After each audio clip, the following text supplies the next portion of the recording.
দেখুন, অস্ত্র নিয়ে মিছিল নূতন নয়, ভারতবর্ষে যুগ যুগ ধরে আছে। মহরমে যদি অস্ত্র বেরোতে পারে তো রামনবমীতে বেরোবে কেন? আমাদের সমস্ত দেবী দেবতার হাতে অস্ত্র আছে, তো অস্ত্র নিয়ে বেরোবো। এবং অস্ত্র নিয়ে এই জন্য বেরোবার দরকার আছে মিছিলের সুরক্ষার জন্য।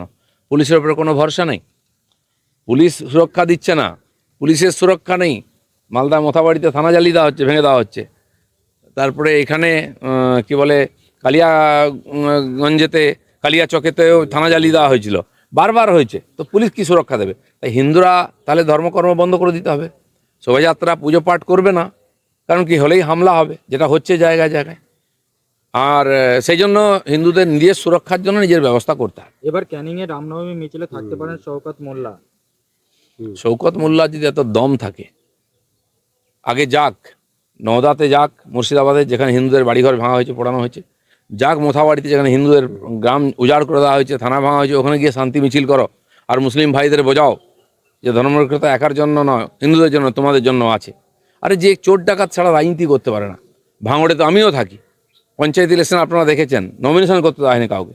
গাড়ি গাড়ি চোর ডাকাত নিয়ে এসেছিল, গণ্ডগোল, যেই পাবলিক ঘিরে গাড়িগুলো পুড়িয়ে দিচ্ছে, লেজ গুটিয়ে দৌড় মেরেছে নেড়িকুত্তার মতো। সে বড় বড় ধর্মের কথা বলে এটা ডাকাত। আমি নিজে তার ভুক্তভোগী। আমাদের কেন্দ্রীয় সভাপতি যখন ডায়মন্ড হারবার যাচ্ছিলেন, আর ওখানে কীভাবে আটকানো হয়েছে, দিয়ে রাস্তার দুই দিকে সব সমাজ বিরোধী দাঁড় করিয়ে রেখে ইঁট পাথর মারা হয়েছে। সে রাজনীতি শেখাচ্ছে বিজেপির লোকেদেরকে। ভাই, আতিক মোহাম্মদ একটা হয় না ভারতবর্ষে, অনেক হয়। সময়টা আসতে দাও, সব দেখবে, ভুলে যাও না আতিক মোহাম্মদের কথা। এবার যাদবপুর বিশ্ববিদ্যালয় ক্যাম্পাসের ভেতরে রামনবমীর পালনের হুঁশিয়ারি এবিভিপি। না, রামনবমী তো বিশ্বের সব জায়গায় হতে পারে, রাম সর্বত্র সবার।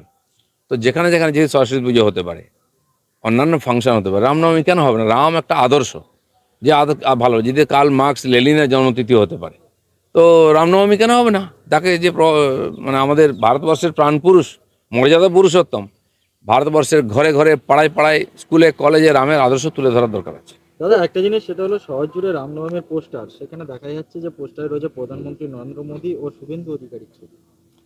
জানি না কে ছবি দিয়েছে, এটা কোনো রাজনৈতিক প্রোগ্রাম নয়।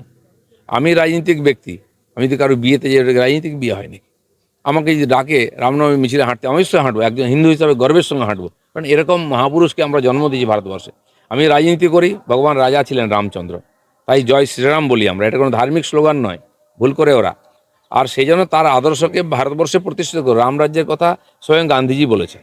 দাদা, একটা জিনিস, ঈদের জন্য শহরের 82টি রাস্তা বন্ধ, অথচ রামনবমী শোভাযাত্রার জন্য প্রয়োজনে হাইকোর্টে যেতে হয়। না, আমরা তো রামনবমীর দিন কোনো রাস্তা বন্ধ করতে চাই না। আমরা সবাই রাস্তায় বেরোক, রাস্তা খোলা থাক, মানুষ হাঁটুক।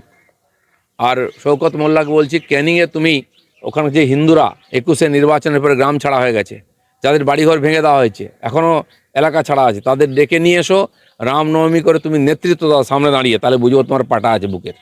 পূর্বস্থলীর 2 নম্বর ব্লকের শতাধিক বিজেপি ভোটারদের তালিকা থেকে নাম বহু জায়গা থেকে, এখানেই হয়েছে, হিন্দু ভোটারদেরকে বিরুদ্ধে কমপ্লেন করা হচ্ছে, তাদের নাম কেটে দেওয়া হচ্ছে, আর বাংলাদেশে অনুপ্রবেশকারীদের ভোটার তৈরি করা হচ্ছে।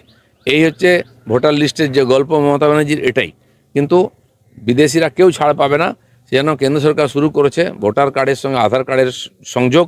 এটা হলে যেমন 62 লক্ষ কী বলে রেশন কার্ড বাতিল হয়ে গেছে, এরকম ভুয়ো ভোটারও বাতিল হয়ে যাবে। দাদা, আর তো ঈদ। ঈদের জন্য আমার মুসলমান ভাইদের আমি শুভেচ্ছা জানাবো। আমরা এই ইকো পার্কেতে বিজয়া সম্মেলন করি, দীপাবলি সম্মেলন করি, আগামীকাল ঈদের সিমাই হবে, সিমাই পার্টি হবে, সবাইকে নেমন্তন্ন করছি। শুভেচ্ছা অবশ্যই জানাচ্ছি। রাজ্যবাসী একটা বড় রাজ্যবাসী নয়, যারা ঈদ করছেন, উপবাস করেছেন, 28টা রোজা করেছেন, তারা কৃষ্ণ সাধন করেছেন, এবং তারা আজকে খুশির ঈদ পালন করছেন। আমাদের সম্পূর্ণ তাদের প্রতি শ্রদ্ধা আছে, অভিনন্দন। সবাই যেন তার ভালো স্বাদ পান। কিন্তু আমি আবার আপিল করব, যারা রোজা করবেন তারাই ইফতার করবেন, মাঝখান থেকে ঢেকুর মেরে মেরে কেউ ঢুকে পড়বে, এই অনুমতি দেবেন না। বাংলা হান্টের আরও খবর দেখতে নজর রাখুন।